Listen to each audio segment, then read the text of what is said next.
अस्सलाम वालेकुम। I am professor Kulsum Raza. हमने जो चैप्टर स्टार्ट किया हुआ है basically that is about the reproduction. तो जो आज हमने टॉपिक डिस्कस करना है that is about the male reproductive system in man. So जो सबसे बेसिक आर्गन है बेसिकली मेल के अंदर that is the copulatory organ penis. तो स्टूडेंट्स सबसे पहले जो है वो हम इस ऑर्गन को डिस्कस करने से पहले जो मेन इनके अंदर जर्म सेल्स होते हैं present that are the sperms. तो पहले इनको डिस्कस करते हैं कि स्पर्म्स हमारे पास कैसे प्रोड्यूस्ड होते हैं। सो स्टूडेंट्स यहाँ पे आपको एक स्ट्रक्चर नज़र आ रहा है that is about the testis और टेस्टिकल्स। सो इनके हम बेसिकली टेस्टिस कहते हैं और ये जो है वो मेल रिप्रोडक्टिव ऑर्गन के जो बॉडी होती है बेसिकली जो मेल की उसके आउटसाइड ये प्रेजेंट होते हैं। इनको जो लेयर कवर कर रही होती है उसको हम स्क्रोटम लेयर बोलते हैं। अब इसके अंदर जो आपको ये कॉन्वोलेटेड ट्यूब्यूल्स बेसिकली नज़र आ रही हैं that is about the seminiferous tubules. अब ये 3 तरह के सेल्स बनाती हैं। फर्स्ट ऑफ ऑल जो हमारे पास आउटर लेयर पे जो सेल्स प्रेजेंट होते हैं उन्हें हम कहते हैं जर्मिनल एपिथेलियल सेल्स। एपिथेलियल से मुराद के वो लेयर यानी आउटर लेयर के सेल्स बनाएंगी और जर्मिनल यानी कि germ cells that are the sperms in the male reproductive organ. Second cells की जब बात करते हैं तो that is about the interstitial cells. Interstitial cells का काम होता है कि उन्होंने हार्मोन बनाना होता है डैट इज़ टेस्टोस्टेरोन जो कि इफ़ेक्टिव होता है सेकेंडरी करैक्टर के लिए और प्रोड्यूस करता है स्पर्म्स को। अब बात करते हैं कि सेकेंडरी करैक्टर क्या है। जो पैदाइश के वक्त बेबी जो है वो न्यू बॉर्न पैदा होता है तो हमें उस टाइम पता चल जाता है कि इधर इट इज़ अ फीमेल और male. But with the passage of time when the baby grow तो हम कहते हैं कि इसके अंदर जो है वो सेकेंडरी करैक्टर्स डेवलप होना शुरू हो गए हैं। अगर मेल है तो उसके अंदर जो सेकेंडरी करैक्टर्स डेवलप होते हैं लाइक बियर्ड आ जाना, आवाज़ का भारीपन हो जाना, उसकी फ़िज़िक चेंज हो जाना। फीमेल्स के अंदर भी हम देखते हैं कि इसी तरह उनका भी जो सेकेंडरी करैक्टर होता है वो चेंज होना शुरू हो जाता है। थर्ड सेल है that is about the Sertoli cells. इसके अंदर क्या होता है कि ये बेसिकली बना रहे होते हैं एक स्पेशल टाइप ऑफ फ्लूइड जो कि स्पर्म की जो नरिशमेंट है उसके लिए बहुत ज़रूरी होता है और साथ ही साथ जो है वो उसको प्रोटेक्ट करने के भी काम आता है। सो स्टूडेंट्स ये बेसिकली एक ऐसा पार्ट है जिसने हमारे पास स्पर्म्स प्रोड्यूस करवाने हैं। अब वो कैसे करवाने हैं आइए उसको देखते हैं। सो स्टूडेंट्स गमेटोजेनेसिस की जब हम बात करते हैं तो वो 2 तरह से होती है। मेल की जब बात की जाए तो उसके अंदर जो गमेटोजेनेसिस हो रही होती है that is about the spermatogenesis. अब वो कैसे होती है उसकी फॉलोइंग स्टेजेस हैं। सबसे पहले बात करते हैं कि जब हमारे पास जर्म सेल्स जो जर्मिनल एपिथेलियल हमने पढ़ा पीछे, जर्मिनल एपिथेलियल सेल्स क्या प्रोड्यूस करते हैं, जर्म सेल्स प्रोड्यूस करते हैं। वो जर्म सेल्स क्या करते हैं with the passage of time उनके अंदर सेल डिवीज़न होती रहती है। जब वो सेल डिवीज़न हो जाती है वो सेल डिवीज़न कैसे होती है वो होती है माइटोसिस के ज़रिए जिसके अंदर हमारे पास सेम नंबर ऑफ़ कॉपीज़ जो हैं वो प्रोड्यूस्ड होती रहती हैं। इसके अलावा जो स्पर्म सेल्स होते हैं उनको हम क्या कहते हैं, जर्म सेल्स को 2n यानी कि वो डिप्लॉयड इन नेचर होते हैं, सेम कॉपीज़ होती हैं और प्रोसेस किससे हो रहे होते हैं, रिपीट माइटोसिस के थ्रू। जब जर्म सेल्स जो हैं उनके अंदर डिविजन्स हो रही होती हैं, जो रिपीटेड डिविजन्स, तो हमारे पास फाइनली क्या बनता है, स्पर्मेटोगोनिया।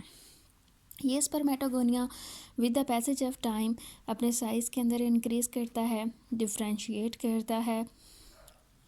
फिर यहाँ तक जो हमारे पास प्रोसेस है, जब स्पर्मेटोगोनिया से प्राइमरी स्पर्मेटोसाइट्स बन जाते हैं, ये प्रोसेस हो रहा होता है with the help of mitosis और यहाँ तक जो सेल्स प्रोड्यूस्ड होते हैं वो डिप्लॉयड इन नेचर होते हैं। फिर जब प्राइमरी स्पर्मेटोसाइट्स के अंदर मियोसिस होती है, मियोसिस बेसिकली क्या है, हमारे पास रिडक्शन डिवीजन है जिसके अंदर number of chromosomes basically half हो जाते हैं। लाइक यहाँ पे अगर हम 2n की बात करें तो एक n यहाँ इस तरह से डिवाइड हो जाएगा, लाइक इस तरह से, और दूसरा n यहाँ पे।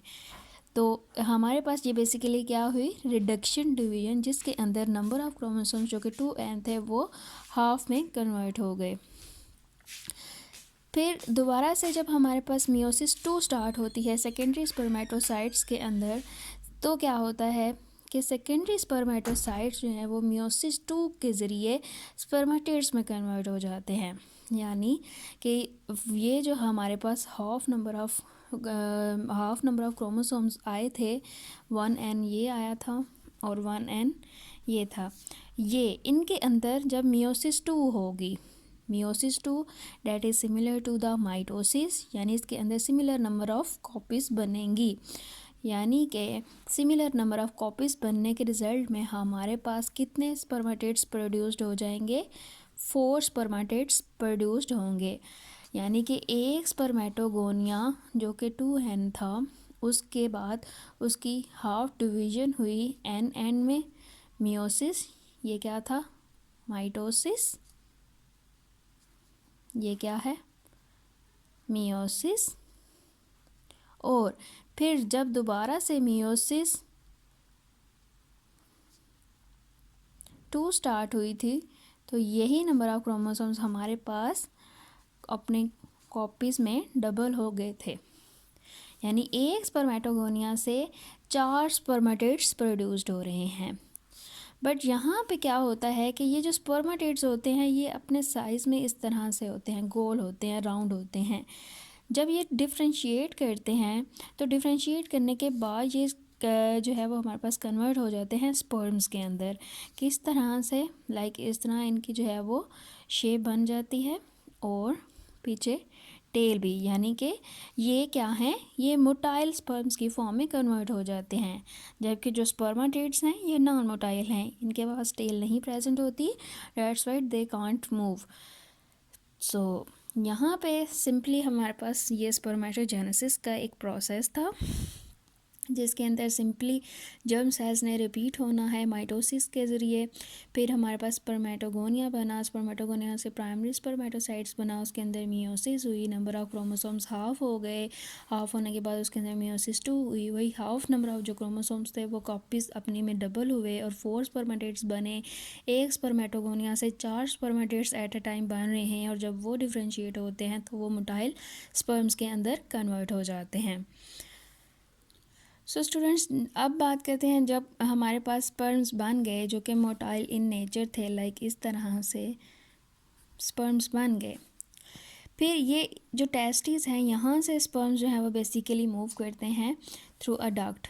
तो सबसे पहले जो एक डक्ट आती है इसको हम कहते हैं ये हाईली कन्वोल्यूटेड होती है, ये काफ़ी ज़्यादा इस तरह से बल खा रही होती है, इस वजह से इसको हम नाम देते हैं एपिडिडाइमस का।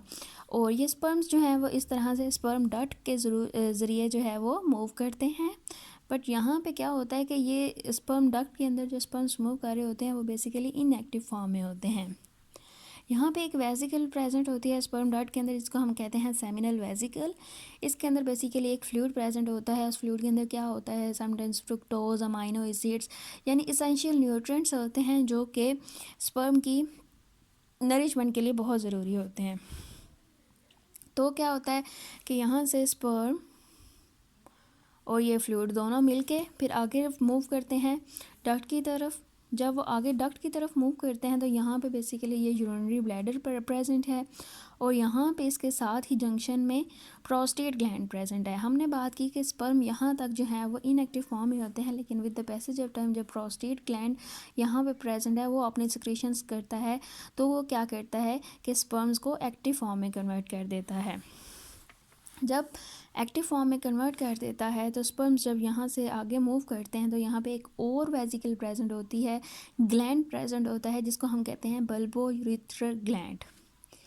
अब इस बल्बो यूरिथ्रल ग्लैंड का काम क्या होता है? इसने 2 तरह की चीज़ें फंक्शन परफॉर्म करने होते हैं।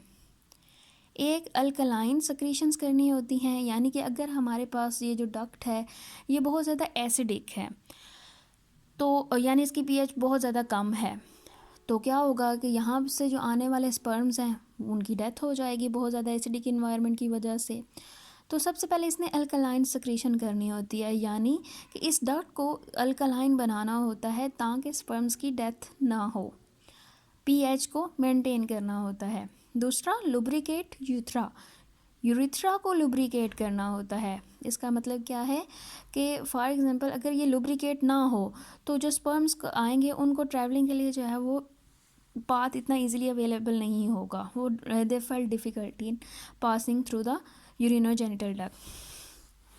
अब स्टूडेंट्स यहाँ पे एक बात समझने वाली है कि जो मेल रिप्रोडक्टिव सिस्टम है इसके अंदर ये डक्ट एक होती है, कॉमन डक्ट होती है, जिसको हम कहते हैं यूरिनोजेनिटल डक्ट।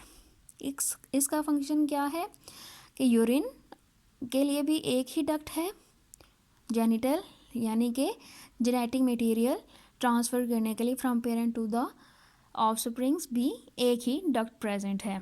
सो इसको हम क्या कहते हैं, यूरिनोजेनिटल डक्ट। अब जो स्पर्म्स जहाँ से हमारे पास एक्टिव फॉर्म में आ गए, बल्बो यूरिथ्रल ग्लैंड के अंदर जो है वो आ गए, यहाँ से मूव करेंगे, यूरिन और स्पर्म डक्ट जो है वो इकट्ठे ही एक ही डक्ट से जो है वो रिलीज़ होते हैं एट अ टाइम। एक ही डक्ट है, कोई अलग दा ओपनिंग नहीं है। तो जब यहाँ पर हमारे पास लास्ट जब स्पर्म्स प्रेजेंट हो जाते हैं तो जब इन्होंने अपने रिप्रोडक्टिव ऑर्गन से रिलीज़ होना होता है तो फाइनली एट द एंड क्या प्रेजेंट होता है, ग्लैंड्स प्रेजेंट होता है। और इस ग्लैंड को ऊपर जो कवरिंग प्रेजेंट होती है उसे हम प्रीपियस कवरिंग कहते हैं। जो मुस्लिम्स के अंदर बेसिकली एक कॉन्सेप्ट है सर्कमसीजन का, जिसे बेसिकली हत्ना भी कहा जाता है। वो बेसिकली इस प्रीपियस कवरिंग को ही रिमूव करवाना होता है सर्कमसीजन के अंदर लेयर को, ताकि पेनिस कैंसर काज ना हो सके। So I hope students you very well understand about this topic.